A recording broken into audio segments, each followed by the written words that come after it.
Hey guys, so now in this new segment, we'll be studying about solution thermodynamics. So now thermodynamics by itself is a very vast topic which will be discussed in detail in this channel from onwards because it's an integral part of engineering chemistry. So now the first topic under solution thermodynamics which we'll be studying and which is very important for all the engineering streams which is the solution thermodynamics or thermodynamics on the whole is very important. So in that we'll be doing a solution thermodynamics. Okay. So now solution thermodynamics has a lot of topics, okay, lot of subtopics in it. In that, the first topic which we'll be studying about is the partial molar volume. Okay, so now partial molar volume is basically a property or a thermal quantity, thermodynamic quantity, which helps you to determine the change in an extensive property of a solution with respect to the change in the molar composition at a constant temperature and pressure. Okay, it helps you to quantify or it helps you to describe the changes in an extensive property of a solution with respect to the molar composition, changes in the molar composition. Okay, so at constant temperature and pressure is an important condition. So now what is an extensive property? That is the next question. Okay, so now an extensive property is supposed to be a thermodynamic property which basically changes with respect to change in mass, or it depends on the extent of the system or mass. So for example, when you take the quantity volume, so volume is the one which basically depends on change in mass, or when you take number of moles, it depends on the change in mass. Because like for example, when you take calcium carbonate, the molar mass of calcium carbonate is 100. So for example, if I say I have 200 grams, that means number of moles will not be 1. It would have changed to 2 because it is a change in mass. And then volume also, we know that density is equal to mass by volume, and then there's a relation where if the mass changes, volume also will change. Okay. But yes, one more point which I have to talk about is the fact that density is an intrinsic property or intensive property and it's not an extensive property. Because density is mass by volume. And mass is supposed to be an extensive factor because mass itself depends on itself. That's obviously true. And volume, as I said, it depends on the mass because change in mass will change the volume. So because of that, what do you understand? Density is an intrinsic property or intensive property. So we should not get confused. So now we'll be talking only about the changes in the extensive property, like for example, Gibbs energy, volume, and all with respect to number of moles or the molar concentration or molar composition. Okay, and this happens in constant temperature and pressure conditions. In solution thermodynamics, we'll do only about solutions. That means there are two components A and B. So first, let's take a simple solution. Or most common or simple solution is known as a binary solution.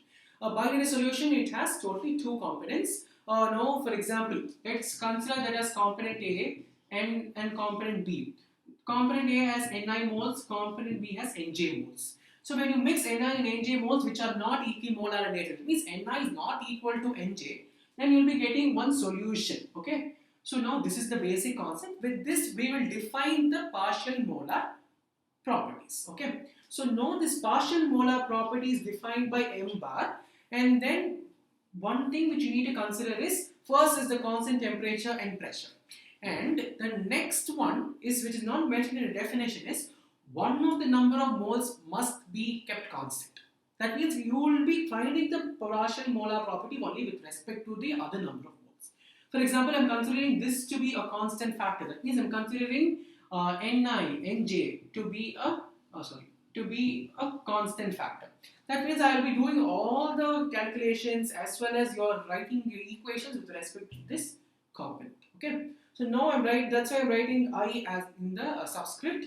So now that will be equal to change in the total molar property with the number of moles, which is Ni, which is not kept constant, and then with constant temperature, constant pressure, and number of moles, which is J moles, which is kept constant, and it should not be in an equimolar condition. So mention that it should not be equal to N.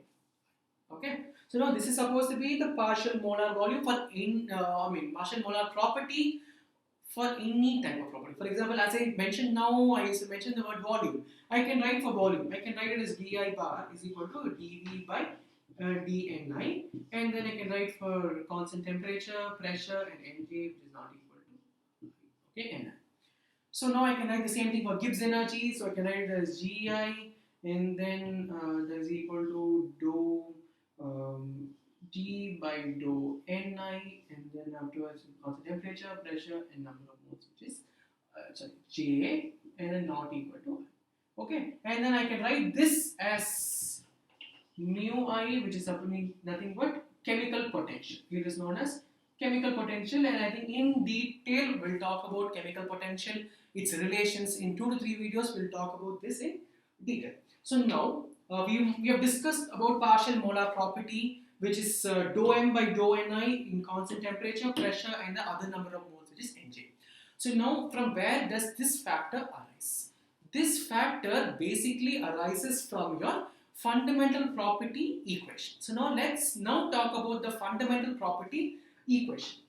Okay, so now the fundamental property equation, while you study about that, you will be learning about the actual change in the molar property, the actual change involved in the molar property, and then you will differentiate the molar property with respect to temperature, pressure, and one of the number of moles of the binary solution, keeping the other two factors constant in every case. Okay, so now if I write an equation, you will have a clearer picture on what I am telling you orally.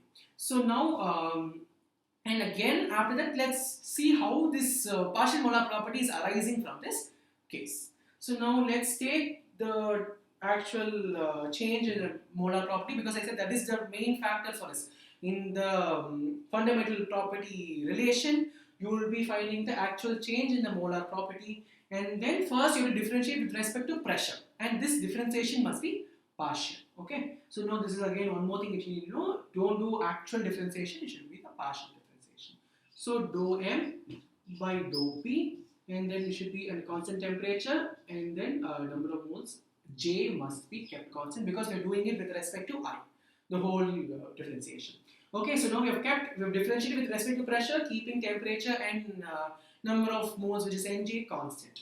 So now next we'll be having a dP factor. I'll come back to this later. Next one is dou m by dou t, and then you'll be having dP, having pressure and Nj constant, and then next one is supposed to be dou m by dou Ni, and then having pressure and temperature constant and dNi.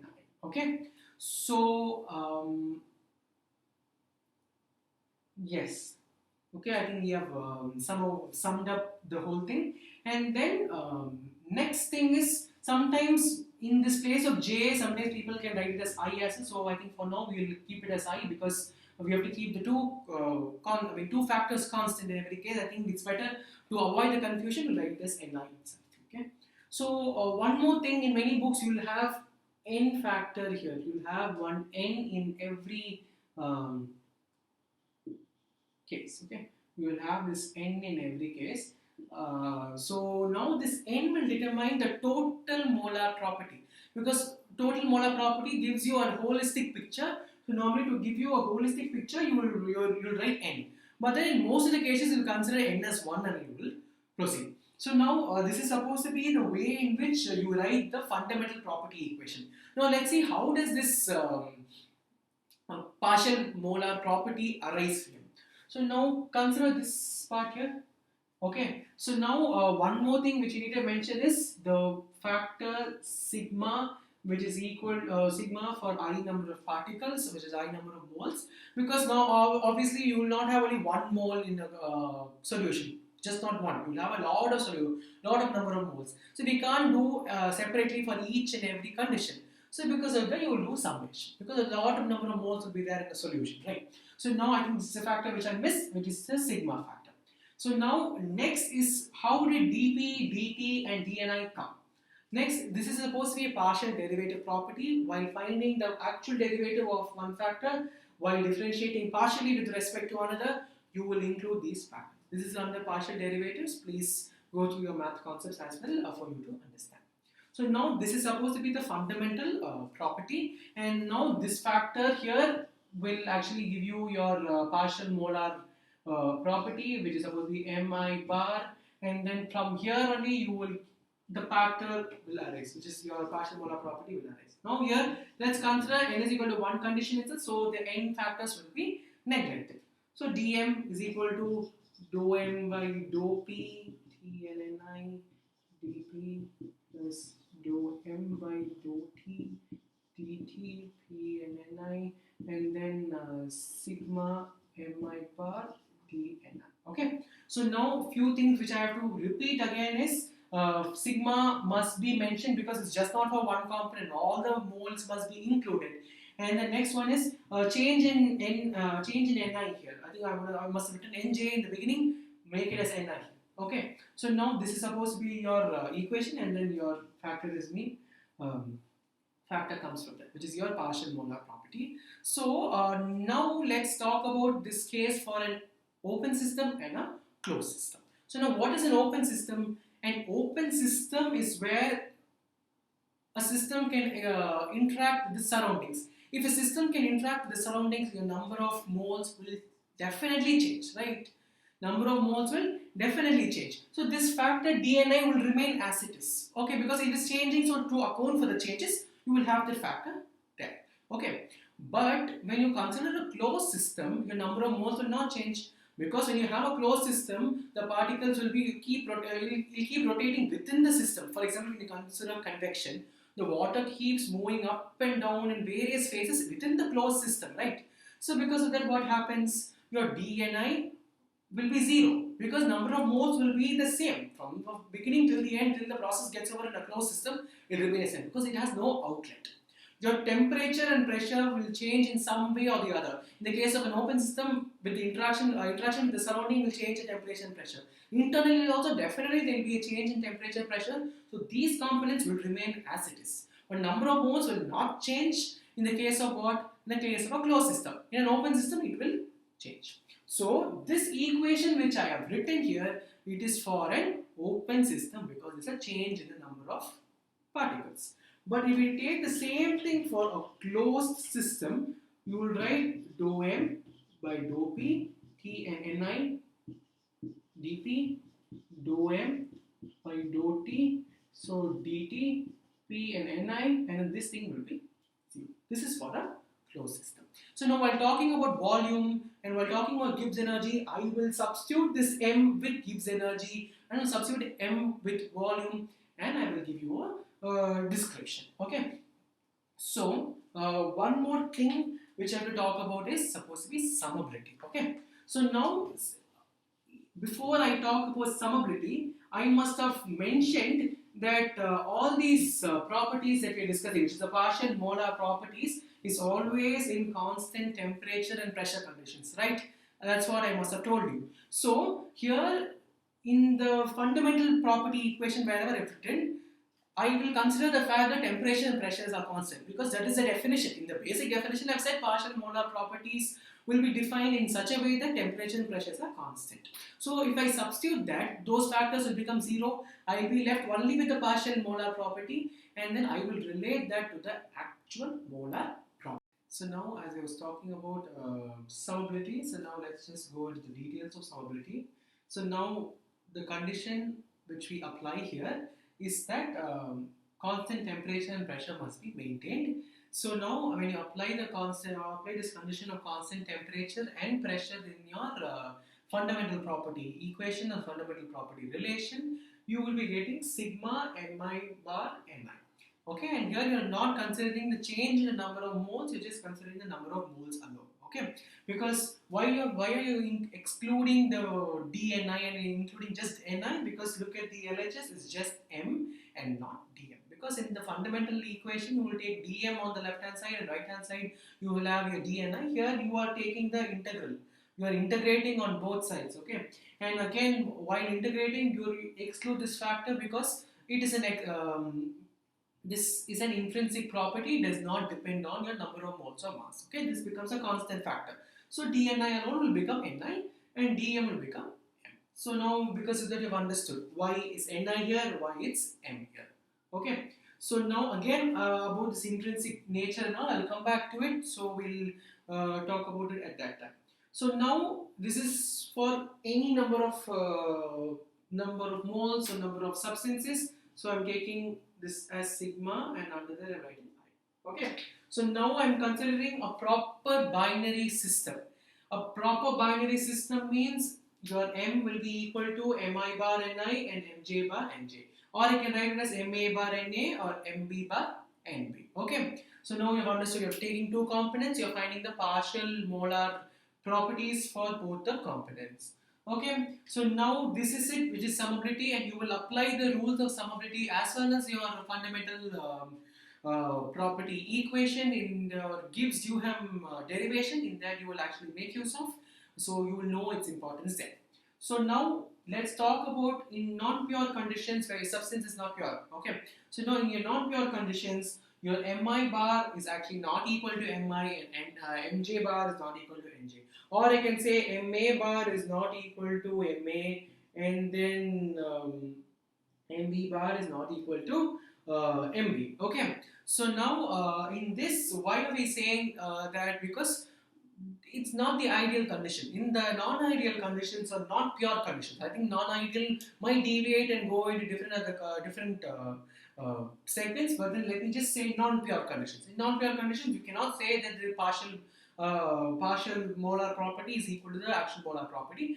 But then in pure conditions, they will be equal. I think in the next video I would have explained why it will be equal, so you can check that out. So, and then before I wind up with this segment, let me say that Mi is the total molar property and Mi bar is a partial molar property, where Mi, which is the total molar property, is an extrinsic property because we make use of either volume or we make use of either Gibbs energy in this equation. So, whenever we say total molar property in this whole segment, it is always an extrinsic thermodynamic property or a quantity. But then when you take Mi bar, it is supposed to be a partial molar quantity, and partial molar quantity is supposed to be an intrinsic property. Why do you say it's an intrinsic property? Look at the formula here. M is supposed to be extrinsic because it's a total molar property. Ni is extrinsic because number of moles and mass are related. If mass changes, number of moles will change as such. So extrinsic divided by extrinsic will give you an intrinsic property which does not have any relation to the extent of the system or the mass of the system. Okay, so now I think I've made the basics clear. So now in the subsequent videos, you will be learning the other topics as well under solution thermodynamics. Thank you.